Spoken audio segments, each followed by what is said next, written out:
que no obstante, en muy poco tiempo, ¿no es cierto?, se vio convertido en una especie de paraíso de las bandas de crimen organizado. Y eso lo supimos en forma muy agresiva hace muy poco tiempo, cuando asesinan a un candidato presidencial, después cuando se toman calles de las ciudades, ¿no? Se toman un estudio de televisión en vivo, etc. O sea, Yo quiero que veamos la violencia en la nueva criminalidad organizada, del Tren de Aragua, los pulpos, los trinitarios, etcétera. Estamos ante bandas bestiales que con objetivos comerciales están recurriendo a todo. Y ahí en esta parte del libro, donde tú das más que nada los casos más brutales, hay una cita que es bien impactante, y creo que esta es introductoria, de hecho. Mira, si los secuestradores estiman que más encima les faltaste el respeto, si creen que les robaste ketamina, o peor aún, si alguien les dijo que les querías disputar la Plaza de las Mujeres o el terminal de buses clandestino en el cual embarcan inmigrantes de Iquique a Santiago, entonces es probable que puedas aparecer en varios pedacitos flotando en el mar frente a Coquimbo, desperdigado en bolsas y maletas en plena Alameda, o sepultado bajo una losa de cemento en Arica. Eh, ¿Qué pasa acá? ¿Cómo se llegó a esto? ¿Cómo escaló tanto el nivel de violencia, la brutalidad, etcétera? ¿Qué hipótesis tienes tú? A ver, lo que pasa es que hay muchos factores que inciden en esto. Primero que nada, tenemos un factor que es propio, ¿verdad? Y yo también lo cuento ahí, Francisco, y tú lo tienes que haber visto. O sea, nosotros hace 10 años en este país tenemos un fenómeno de violencia delictiva muy fuerte, que no tiene que ver necesariamente con estadística, tiene que ver con el tipo de delito a que estamos sometidos. Y te comento, o sea, y todos quienes viven en Santiago, por ejemplo, saben perfectamente que la posibilidad de que te quiten el auto en una autopista urbana a determinadas horas y en determinadas comunas es muy alta. Y hemos visto muchos casos donde ese tipo de delito, que es un delito creado en Chile, no es un delito importado, termina con alguien asesinado, porque, y muchas veces en forma absolutamente innecesaria. Hemos visto casos de gente que ni siquiera puso resistencia, ¿no es cierto? Y termina asesinada porque un cabro de 15 años que fumó demasiada pastada hace antes le pega un disparo, ¿ya? Entonces tenemos ese contexto, ¿ya? Ahí yo hago un juego, digamos, con esta tesis, esta teoría de Hannah Arendt de la banalización, ¿no es cierto?, del mal, con lo que ha pasado con la violencia. Si la violencia está tremendamente banalizada. Tenemos gente que canta todos los días, y aquí díganme lo que quieran, digamos que soy un viejo y qué sé yo, pero tenemos gente que hace apologías a eso cantadas todos los días, ¿no? Y se toca en las discotecas, y alguien me podría decir, oye, pero eso no tiene ningún efecto. Puede que no tenga ningún efecto en una persona educada. Cuando hablo de una persona educada, estoy hablando de alguien que tuvo estudios, que tuvo que puede tener un trabajo, qué sé yo. ¿Y quién nos dice qué efecto tiene eso en la mente de un niño de 12 años que vive en una población? Esa música urbana, ese modelo, ¿no es cierto?, que se le presenta como exitoso en el cantante urbano, que hace una apología al tráfico de estupefacientes, a este concepto que yo menciono mucho en el libro, esto de ser choro, ¿no es cierto?, ser un choro vivo, versus gente que trabaja y que desde ese punto de vista son considerados giles, ¿no? Son gente que no es muy astuta. Ese es un punto, un tema. Tenemos otro tema que también es un contexto mundial. Esto no está pasando aquí nomás. Nosotros, como vivimos en una esquina del mundo, vivimos detrás de la cordillera y qué sé yo, tendemos a pensar que todo lo que nos pasa a nosotros es nuevo y es único. Anda a pasar a Ámsterdam.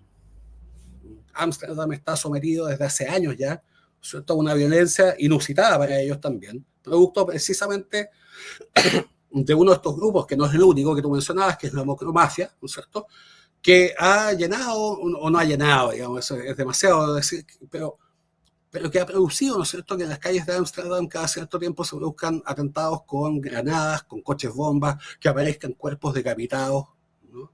Porque lo que está en disputa ahí son tanto la cocaína que llega desde América Latina, como el MDMA o éxtasis que fabrican ahí mismo entre Bélgica y Países Bajos, y que es enviada en forma importantísima a este país, ¿ya? Pero Entonces, más allá de que no solo pase en Chile, sino también, como mencionabas tú, en Ámsterdam, sigue siendo bien brutal el impacto que sí. genera, ¿no? De hecho, tú describes diálogos de interceptaciones telefónicas de narcos locales, de cómo describían lo que estaba pasando con la llegada de estas bandas, de estas nuevas Sí. bandas. O sea, que No, en sí, el se fondo me está. sí, lo tengo claro. Sí, te estaba contando algunos datos, digamos. Y hay otros elementos, ¿no es cierto? Y creo que ahí es hacia donde apuntabas tú, Francisco, ¿no es cierto? A la percepción que tienen ellos dentro de este mismo estudio de mercado que tienen que haber hecho antes, en términos de lo sencillo, de lo favorable que era para ellos, por ejemplo, el tema de la migración acá. Esa escucha telefónica que tú mencionas, que efectivamente se capta en Arica, son dos sujetos, uno que le dice al otro, oye, dice, no me acuerdo el vocablo exacto, pero definitivamente dice, oye, esa es una pava para pasar a Chile porque te autodenunciáis y ya estás adentro. Claro. No había ninguna dificultad, independientemente de que tuvieses entrado en forma clandestina. Pero a eso se suman además otros fenómenos, otras cosas que nosotros como país no teníamos en mente. Por ejemplo, nosotros tenemos un sistema de persecución penal muy joven, si tiene con suerte 25 años. ¿Verdad? Y ese sistema, hace 25 años, cuando empezó a funcionar, se diseñó años antes, ¿no es cierto? Se diseñó hace 30 años o qué sé yo. Ese sistema se hace pensando, o sea, se hace primero que nada en un contexto de un país súper exitoso en ese momento, un país que crecía a tasa de 5, 6% todos los años, ¿no? Donde a todo el mundo le estaba yendo bien, o parecía que a todo el mundo le estaba yendo bien. Y donde se crea este sistema copiando sistemas europeos que tienden a buscar más que el castigo, la rehabilitación, sobre todo de aquel que delinquió por única vez. Entonces se crea todo un catálogo de medidas alternativas de cumplimiento de las penas, se crea, bueno, que existían también ya en la ley 18 minutos 16, pero aparecen más, y a eso, ¿no es cierto?, el Código Procesal Penal agrega una serie de lo que se llaman salidas alternativas del procedimiento. Suspensión condicional, el acuerdo reparatorio, la decisión de no perseverar del fiscal, el principio de oportunidad, etcétera. Que puede que haya estado muy bien en ese momento, pero si tú ves hoy día los antecedentes penales de todos los cabecillas de estas bandas, todos ellos han hecho abuso de esos mecanismos. Entonces, en el momento en que finalmente terminan detenidos por un sicariato, terminan detenidos por un homicidio, qué sé yo, es cuando alguien se pregunta, oye, pero este tipo estaba adelantando su condena, había sido condenado ya a 541 días porque lo habían pillado con drogas. ¿Por qué? ¿Por qué, por ejemplo, se había adelantado su condena, no estaba preso? Entonces, la verdad es que efectivamente tenemos un sistema judicial, un sistema de persecución, no solamente el sistema judicial, un sistema de persecución penal que lamentablemente quedó desfasado. Está completamente desfasado. Sí, tú eres bien crítico en tu libro, como de hecho, hablas de un sistema garantista derechamente, ¿cierto? Es un sistema, o sea, fíjate que una de las discusiones que hubo cuando se discutió el nuevo Código Procesal Penal, y eso está en la historia de la ley, cualquier persona lo puede ver, lo cierto es que los juzgados lo que hoy día se llaman juzgados de garantía, inicialmente se llamaban juzgados de control, que es como se llaman en muchos países del mundo.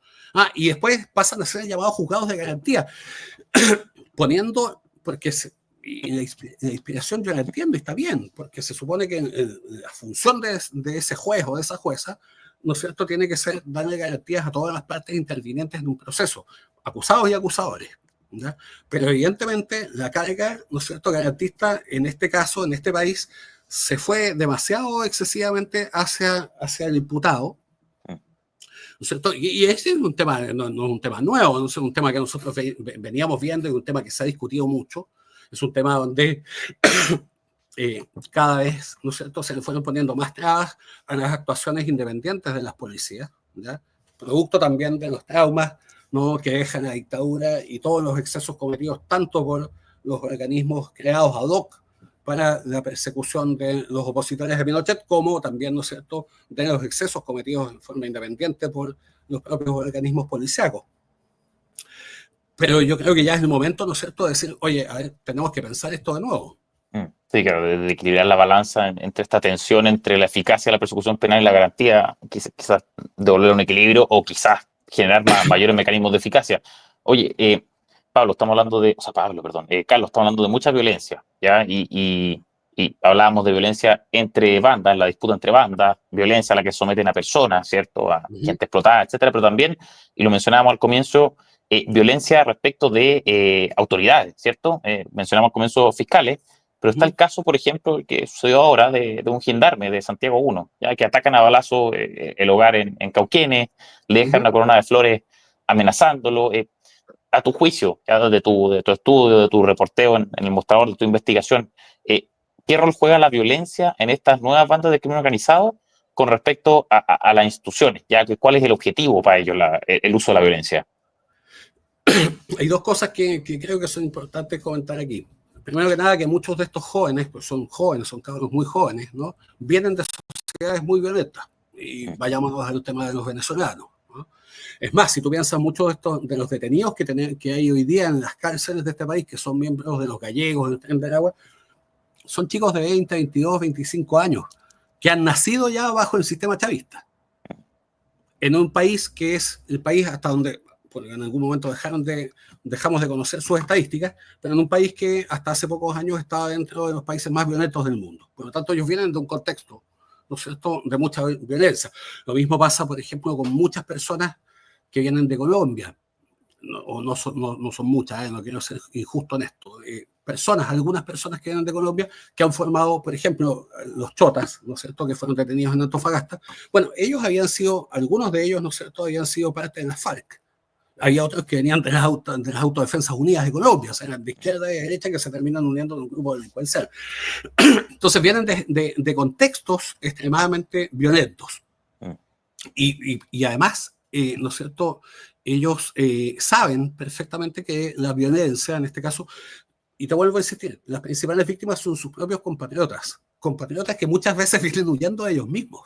Entonces ellos saben que este despliegue de violencia excesivo, evidentemente es un mecanismo, ¿no es cierto?, que le quiebra la voluntad de quien sea. Y por lo tanto tú consigues tu objetivo. O sea, si el objetivo es que la chica que no quiere seguir siendo usada, ¿no es cierto?, como esclava sexual en un departamento de Santiago, continúa haciendo eso, bueno, la mejor forma, ¿no es cierto?, es probablemente no causándole un daño a ella, sino causándole un daño a su madre, a su hermana, a su hermano, a su pareja, etc. Entonces, en eso saben muy bien cómo funciona y lo están haciendo lamentablemente muy bien. Carlos, yo sé que tú tienes un tiempo, quiero respetar tus tiempos, por eso quiero ir cerrando con unas últimas 2 preguntas. Sí. ¿Qué se viene, Carlos? Tú en tu libro lanzas un poco una proyección desoladora, tú me puedes dar más contexto, etcétera. Yo solo voy a tomar una cuña. Dices que, salvo un cambio radical en la forma en que se enfrenta el problema, las opciones que tiene Chile de no terminar como México o Ecuador son bien escasas. Ya, hemos descrito en esta conversación cuestiones bien brutales, brutalísimas. Trata de personas con fines de explotación sexual, asesinatos, intentos de homicidio a personal de fuerzas policiales y fiscalía. Y todo eso, además, tú lo describes bien en tu libro, la gente tiene que comprar el libro para entenderlo mejor. Todo esto, además, glorificado con una especie como de pseudocultura o mística, la narcocultura o religiosidad, etcétera. Entonces, primero, 2 cosas. ¿Qué sería entonces terminar como México o Ecuador? ¿Ya? O sea, ¿cuál es la siguiente etapa? Y lo segundo, conectado a esa pregunta, ¿qué implicaría ese cambio radical del que tú hablas en tu libro para que no terminemos como México y Ecuador justamente? Yo creo que el ejemplo más adecuado para nosotros es justamente Ecuador, que es un país muy parecido en muchos aspectos, o fue muy parecido a este, y que no obstante, en muy poco tiempo, ¿no es cierto?, se vio convertido en una especie de paraíso de las bandas de crimen organizado. Y eso lo supimos en forma muy, muy agresiva hace muy poco tiempo, cuando asesinan a un candidato presidencial, después cuando se toman calles de las ciudades, ¿no? Se toman un estudio de televisión en vivo, etc. O sea, ese fue el momento en que nosotros dijimos, pero ¿cómo pasó eso en un país que tenía las tasas de delincuencia más bajas del continente junto con Chile? ¿Ya? Entonces, la posibilidad de que terminemos así, yo creo que es bastante cierta. Obviamente no es exactamente la misma situación, obviamente hay cosas que causan, que generan diferencias importantes, pero efectivamente esto tiene que ser combatido como una política de Estado. No sirve de nada que hoy día tengamos un gobierno que creo que hoy día sí entiende perfectamente bien, ¿no es cierto?, lo grave que es esta situación. De hecho, una evidencia de eso es lo que pasó la semana pasada con este ex seremi de Concepción, que lanza esta pachotada de decir que el país es una taza de leche, que camina a las 2, 3 de la madrugada y que no le pasa nada, que yo no sé en qué parte del país vive, ¿no? Fíjate que el gobierno inmediatamente lo despide y el presidente el día siguiente lo dice, lo despedimos a ese seremi, porque efectivamente hoy día no es admisible que alguien niegue cosas tan evidentes de un modo tan desfachatado. Por lo tanto, por eso te digo, yo creo que este gobierno ya lo entendió. Lo que no sé es qué posición va a tener el gobierno que venga después. y en el que venga después. Si tú no tienes en esto políticas de Estado como las que tenemos, por ejemplo, en temas de fronteras y límites, la verdad es que lo que haga un gobierno probablemente pueda ser desandado por el otro, y no estamos en este momento, porque aquí estamos hablando de vidas humanas, ¿verdad? No estamos hablando de cuestiones económicas solamente. Por lo tanto, no estamos para estar haciendo experimentos. Debiese haber los expertos, que hay muchos, debiesen estar pensando cómo se combate esto, debiesen estar pensando la discusión sobre si necesitamos más cárceles de alta seguridad, si necesitamos, no sé, cercos de no sé qué tipo en la frontera, o qué sé. Esa discusión debiesen estar haciéndose con especialistas de la PDI, con especialistas de carabineros, debiesen estar haciéndose con gente de gendarmería, etcétera. Pero esa discusión habitualmente no está ahí. Esa discusión habitualmente al final, cuando ya por conveniencia política se ha decidido, ¿no es cierto?, qué hacer. A veces puede que le pregunten a la gente que sabe. Yo creo que ahí hay una equivocación fundamental. Pero tú ves, y con esto cerramos, Carlos, a los políticos haciendo algo por esto, porque tú formulas en el libro una crítica bien brutal a los políticos de derecha e izquierda. Dice que el crimen organizado ha avanzado en forma imparable por culpa de la desidia y mediocridad de la derecha e izquierda de este país. Los ve haciendo algo, ¿dónde están? ¿Qué no hicieron? ¿Qué deberían hacer? ¿Qué siguen sin hacer? Veo muy pocos casos de políticos que entienden esto. Yo conozco un par, no los voy a mencionar aquí para que no piensen, digamos, que estoy haciéndole promoción a ninguno. Pero los demás yo creo que no lo entienden, o que lo que entienden son cuestiones que están muy limitadas y que están siempre mediadas por su necesidad de captación de votos. Por lo tanto, la definición de qué piensan exactamente ellos que es una buena medida en términos de control del crimen organizado, habitualmente está, ¿no es cierto?, supeditada a cuántos votos más o cuántos votos menos me significa que yo diga esto o esto otro, cuánto más me parezco a Bukele o cuánto más me alejo de Bukele. Y eso evidentemente es una cuestión tremendamente peligrosa, y ojo, estoy hablando de derecha e izquierda, y eso es tremendamente peligroso cuando lo que hay de por medio es la vida de mucha gente. Claro. Bien, Carlos Basso, muchas gracias por estar acá con nosotros en FNM. A todos los que nos están viendo, recuerden, su libro se llama Nuestro pedacito de cielo, el nuevo crimen organizado en Chile. Él lo decía, lo pueden comprar en todas las librerías del país, en formato físico y digital. Carlos, muchas gracias por estar acá con nosotros en FNM. Esperamos poder tenerte en otra oportunidad. Encantado. Muchas gracias, Francisco, que estén muy bien.